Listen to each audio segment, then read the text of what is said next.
Bonjour et bienvenue dans la Voix des minéraux. Je suis Laetitia, lithothérapeute et j'accompagne les thérapeutes énergétiques à retrouver une relation plus juste avec leur propre énergie. Pendant longtemps, j'ai pensé que les pierres avaient des réponses. Aujourd'hui, je crois surtout qu'elles savent nous poser les bonnes questions. Dans ce podcast, je ne vais pas te dire quelle pierre choisir. Je ne vais pas non plus te réciter une liste de vertus. J'ai plutôt envie de partager avec toi ce que j'observe, les questions que je me pose, les prises de conscience qui jalonnent mon chemin. Parce que plus le temps passe, plus je me rends compte qu'avant de vouloir comprendre, il faut déjà apprendre à observer. Observer son énergie, ses émotions, ce qui nous attire, ce qui nous dérange, sans chercher tout de suite à lui donner un sens. Bien sûr, on parlera souvent des pierres, mais pas comme de simples solutions. Je les vois plutôt comme des compagnes de réflexion, des miroirs qui nous invitent à regarder autrement. Alors si toi aussi tu ressens le besoin de ralentir, de faire davantage confiance à ton intuition, ou simplement de prendre un peu de temps pour réfléchir, tu es au bon endroit. Si ce podcast te plaît, tu peux le soutenir très simplement en t'abonnant ou en laissant quelques étoiles, ou même en partageant un épisode à quelqu'un qui pourrait en avoir besoin. Merci d'être là, installe-toi confortablement, prends une grande inspiration et bienvenue dans la Voix des minéraux. Bonjour et bienvenue dans ce 12e épisode de la Voix des minéraux. Aujourd'hui, j'avais envie de vous raconter une phrase toute simple.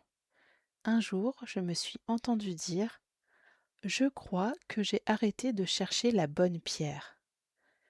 Et en prononçant cette phrase, je me suis rendu compte qu'elle racontait quelque chose de bien plus profond qu'un simple changement dans ma façon de pratiquer la lithothérapie.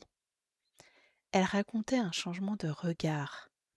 Pendant des années, j'ai appris les vertus des pierres, comme beaucoup de lithothérapeutes d'ailleurs. J'ai étudié leurs propriétés, leurs couleurs, leurs associations.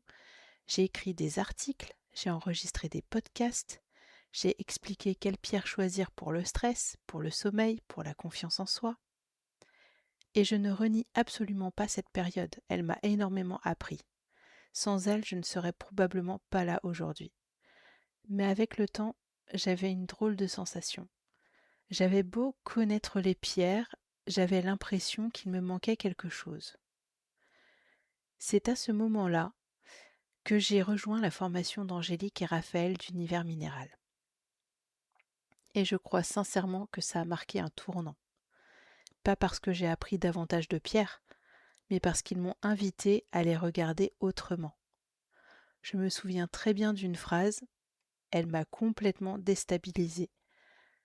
Une pierre se choisit avec son intuition, pas avec une liste de vertus.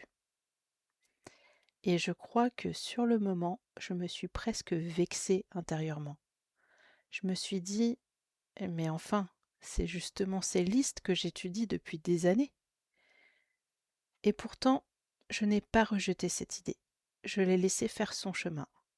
Petit à petit, quelque chose m'a sauté aux yeux. Je voyais souvent des personnes arriver en consultation avec une idée très précise. Je cherche une pierre pour le stress, je cherche une pierre pour me protéger.